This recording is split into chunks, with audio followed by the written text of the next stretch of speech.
So this is an interesting month we've got. We're in transition, we're moving, we're on the road, we're finding our new place. And it just happens to be the theme for the month is deep inquiry. So we're asking ourselves those deep, deep questions, those big questions, those probing questions. So it makes it a very profound month also for that. You know, the big, big questions that we spend a lot of time in meditation thinking about, right? That we spend a lot of time in hours, days, maybe we've spent months, years contemplating these questions, haven't we? Why was I born? And why am I here? And what is my purpose? And where are my keys?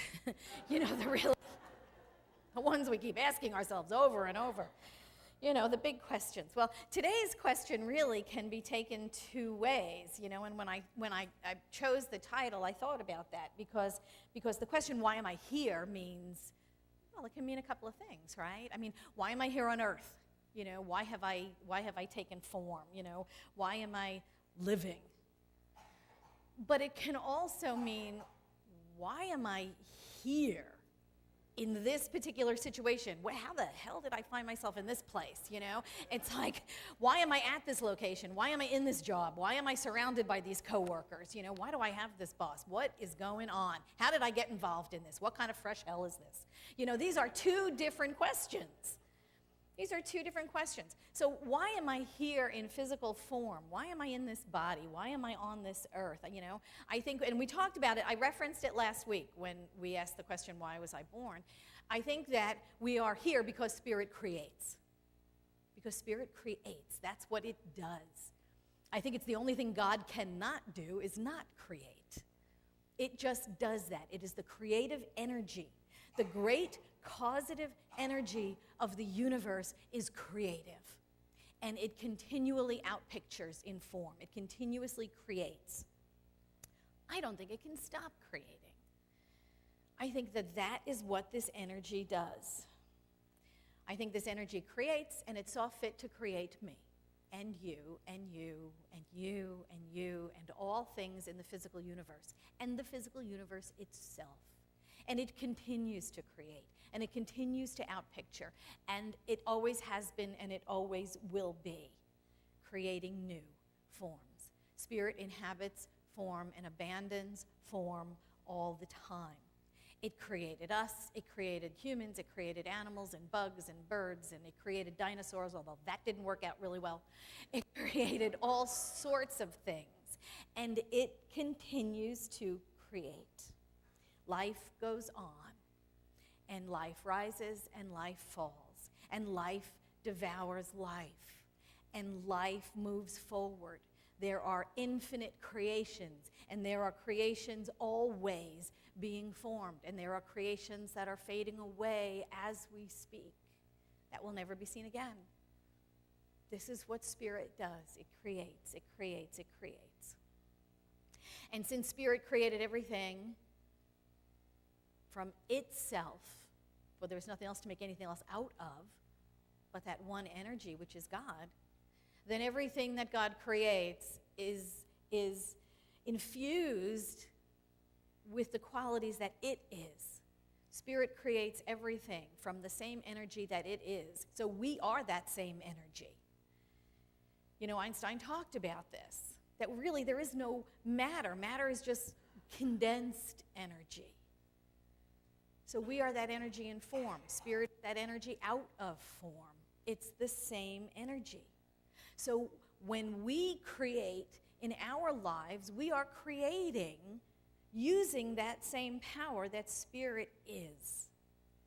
We create our lives using that same power that we are, because we are that same energy that Spirit is. So we create relationships and countries, and empires rise and fall, and we co-create houses and highways and light bulbs, and everything that we have in the physical world is some sort of co-creation with Spirit. So why am I here on earth? I mean, if that's the question, why am I here on earth? I think that's an easy question. I think that's an easy question to answer. We are here because Spirit creates. We are here because God can't help itself. It creates. It creates and creates and creates. So now the second question, why am I here? Like, why am I here? I think that's a more interesting question. How did I get here? How did I get in this job? That's a long story, and it's another whole talk, and I'm not going there. But how did you get in your job? You know, how do we get where we are? How does anybody get where, you know, they are? How did I get here? How did I get to this job? How did I get in this relationship? How did I get in this mess that I'm in? Whatever, you know, whatever that question is, I think that's the more interesting question. If we accept the first one as truth, I am here because God saw fit to outpicture and form, and I'm it. If we take that as truth, then we co-created the here that we are wondering about to begin with. Does that make sense? Carl Jung said this. He said, enlightenment is not a matter of imagining figures of light, but it is instead making the darkness conscious. That's what we're here to do. That is our work, isn't it? That's our work in consciousness, to make our darkness conscious. That's our work. We walk this path for greater understanding of the self. Why am I here? Why was I born? What am I here to do? What is my purpose? For a greater understanding of the self, so that we can unleash the greater self that is within us. The self with the capital S. The self that is the spirit and soul of who we are. We answer these questions so that we can unleash the grander, greater expression of spirit as us in the world. So why am I here? Well, I think one of the first things that we do upon awakening is we take responsibility, right? When we talk about the kingdoms of consciousness, the first kingdom of consciousness is the victim, right? God did it to me. We can blame God a lot. Or my parents, or the government, or my boss, or my family, or wow, you know, on and on and on. It's all everybody else's fault why we're in the hot mess we're in. But that keeps us stuck in the hot mess we're in. It's only until we take responsibility for where we are that we can change it. Stuff we take responsibility for, we can change. And we are here where we are, in this place and time, in this house we're in this relationship we're in this job we're in whatever we're in. We are here because of 100 million little teeny tiny choices we made every single day. We are where we are because of millions of little tiny choices we probably don't even remember making. Well, some big ones we do, but some little ones we don't. We said yes to this job, no to that one. We got out of a relationship. We stayed longer in a relationship that we shouldn't have. You know, we stayed in one that was going off the rails. We decided to get coffee in this shop rather than that shop. And we ran into someone that we haven't seen in 20 years who led us to something else where we changed jobs. Little teeny tiny decisions that we make every moment of every day, which lead us to different circumstances, which lead us to different circumstances, which lead us to different circumstances. And we would have never gotten where we were if we didn't change that coffee shop, right? That one little teeny tiny decision to go here instead of there. A million little choices we make every day that lead us to where we are at this point in time.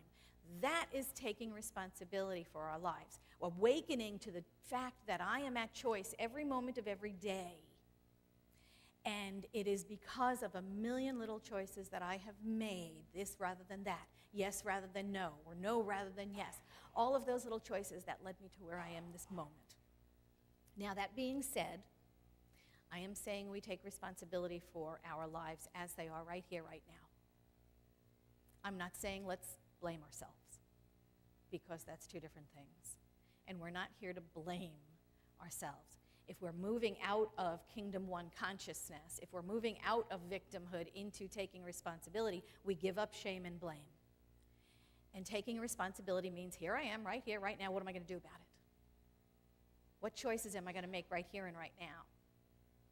So it's not about blaming ourselves, because you see, when we blame ourselves, oh my God, what was I thinking? You know, we can use new thought to beat ourselves up. You know, so instead of The husband did it to me, or the government, or my boss, or my family, or whatever, we say we did it to ourselves, right? We can use this teaching to still keep ourselves in that kingdom one consciousness, in that blame mentality, but we shift it to, what was I thinking that caused this? How was my thinking wrong that I caused this? So we're still in that kingdom one consciousness. We're still in being the victim, only now we're the victim of our own minds instead of someone else's. So shifting out of that and moving to kingdom two means giving up blame and shame. That means of ourselves too. So we give up blaming ourselves. We take responsibility for our choices from this moment forward. Now, that being said, like I said, we've all had childhoods.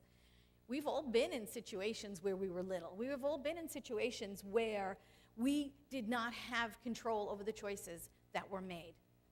Choices were made for us. Now, what I'm saying is we take responsibility today. Today. We take responsibility how we live in the moment. We take responsibility about how we choose to frame those experiences we've had. Because when we can reframe them in our minds, we move out of the kingdom one consciousness, we move out of the blame and the shame, we move out of the horrible things that may have happened to us when we had no control, when other big people around us got to exert their will over us. We get to move beyond that by reframing it today. Today. And instead of framing it in such a way that we were the victim of, we get to know through our own power and our own presence, we survived something.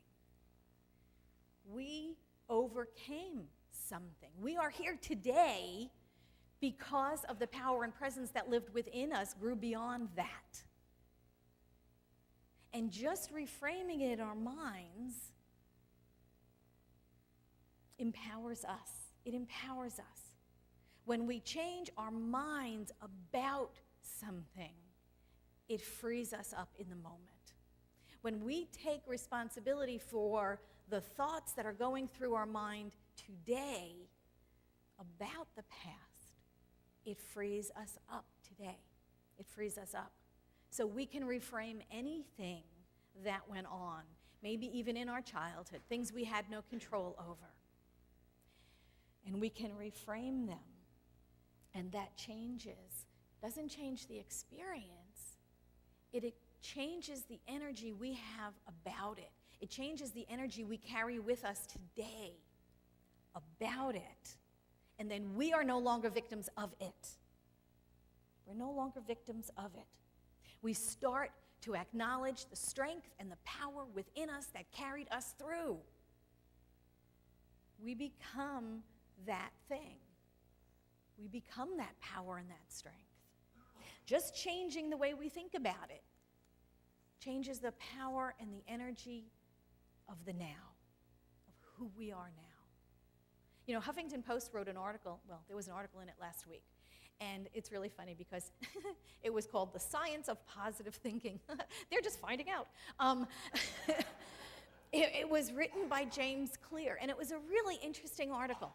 He reported this research that's being done by Barbara Fredrickson at the University of North Carolina. And in a nutshell, her report, her research says that negative thoughts affect us.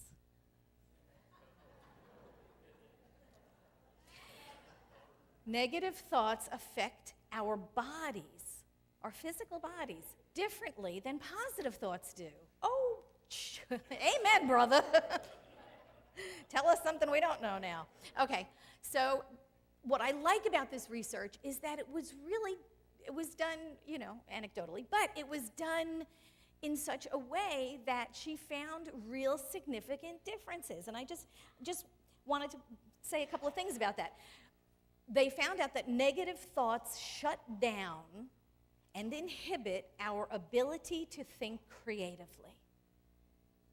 Okay, think about that for a minute. Negative thoughts hinder our ability to think creatively. Positive thoughts, on the other hand, build our skill set and allow us to think outside the box and allow us frees us up to think more creatively. Now, there is a biophysiology behind this. And this was, I think, what made it so interesting. And this is how she kind of went about describing it. She said, think about walking down up the sidewalk to your house, and all of a sudden this tiger jumps out in front of you, right? And all of a sudden, I said, what do you do? What do you do? Everything narrows right down, and all you think of is run, right? That's all you can do, fight or flight, boom, run. It narrows down our focus. All we can see is that tiger on the path in front of us that just jumped in our way. And the fear is overwhelming. And the stress and the anxiety and the fight or flight and the adrenaline kicks in, and everything focuses down to one thing, that tiger. And you don't see anything else. And we've all had those experiences, right? I mean, even when you walked outside and you stepped on a garden hose you thought was a snake, oh my God, there's that panicky moment of, oh my God. We've all had that. And you get tunnel vision. Everything narrows down, and all you're focused on is that one thing. And that's why you can't think creatively. Life of Pi. Because, there can be other options all around you, right? Climb a tree, get back in the car, hit it with a stick, whatever. There's tons of other options, but we don't see any of them. All we see is that tiger, and we're terrified, and we narrow down our choices. And that's what negative energy does to us. That's what negative thinking does to us. It gets all of our attention. And it limits our ability to choose. We filter out all the other options, and we only focus on one thing, the fear, the anxiety, the danger, whatever it happens to be. Now, positive thoughts, on the other hand, open us up. Positive thoughts open us up. In fact, they did this experiment, and they had 3 groups of people. One group was given a little slideshow with lots and lots of positive imagery and happy stuff and just all sorts of, puppy dogs and rainbows and all kinds of things. And they had a second group that was given all negative images, fear and disaster and carnage and heartbreak. And then there was a third group who were the control group, and they were shown nothing. They just had to sit there in a room being bored, I guess. I don't know. Anyway, afterward, all 3 groups were given a paper that said on the top of it, I would like to, ... And they were asked to write down as many responses to answer that question as they could. The participants who watched the positive imagery wrote many, many, many, many, many responses to that question, I would like to. Sheets and sheets and sheets of pages. The group that was given the negative imagery couldn't come up with as much. They just couldn't. Not nearly as many responses as the group that was positive. And the group that was given the positive imagery even had way more answers to that than the control group that was shown neither. So it just shows the power of positive thinking, the power it has on our minds. There are options, there are choices, and all of that opens up when we constantly, consistently go back to the positive. So the article ended with some tips for positive thinking. And 3 of the big ones that they had was, you're going to love this, meditate, yay, journal, and play. Meditate, journal, and play. And play. It's good advice. It's really, really good advice. These are spiritual tools that we have, that we use on a daily basis. Remember, in the beginning of service, I said we are a practical spirituality. So we have practical tools. This is what we do here. We have tools that we use to enable us to continue this spiritual walk, to continue to expand our consciousness of who and what we are, to continue to raise ourselves up to that spiritual mental equivalent of who we really are in God. And the tools we give are meditation, affirmations, visioning, all kinds of things. So they said, meditate. Well, who here meditates? Anybody? Thank you, God. Everybody should have their hand up. Everybody. Okay, good. Yay, thank you so much. It's working. Meditate. Journal. Do we have any journalers? Oh, thank you. Look at that. Journaling is wonderful, even just, just going through your day or whatever, or answering that question. I would like to. Journal, just journal. It's a wonderful practice, and it opens us up. It opens us up to explore the possibilities.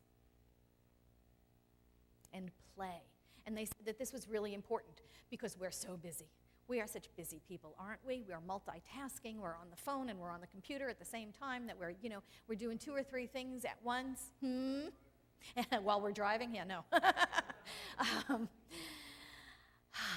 Schedule your play in like it was something else to do on your to-do list. Because you schedule everything else, don't you? You schedule the meetings, and you schedule the obligations, and you schedule the have-tos, but you don't schedule the play. And then you know what happens? It doesn't get done. It doesn't happen. We go from one must-do to another must-do, to another priority, to another priority, to another thing, to another task, to another on our to-do list. But the play never gets played. The play never happens because it doesn't get scheduled in, and all of our time gets filled up. So schedule play. Get a play date happening. Do something fun. Good advice, right?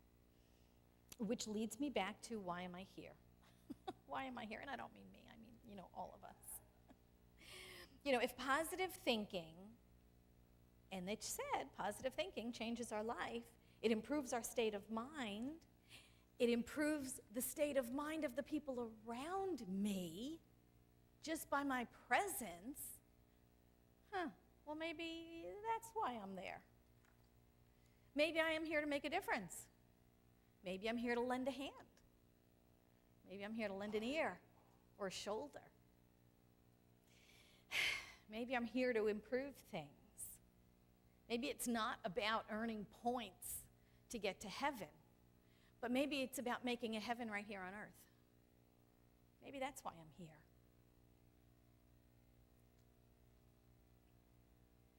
Stephen Grellet, or maybe it's Grellet, I don't know. He's French. I screwed it up, right? Stephen Grellet was a French-born Quaker minister, and he said this: I expect to pass through this world but once. Any good thing, therefore, that I can do, or any kindness that I can show to any fellow human being, let me do it now. Let me not defer or neglect it, for I shall not pass this way again. So why am I here? If I had to tell you right now, that's why. I am here to do some good thing. I am here to do what is in front of me to do. I am here to ease someone's pain. I am here to lighten someone's burden. I am here to give someone comfort. I am here to make life just a little better for someone, because that lifts us all up. That positive thinking, that energy that we immerse ourselves in and we surround ourselves with, it lifts all of us up. And when we show up in joy and in love and in peace, we lift everyone up around us. And when we become the light, we shine the light on those around us. And we give them permission to shine too, don't we? That's why I'm here.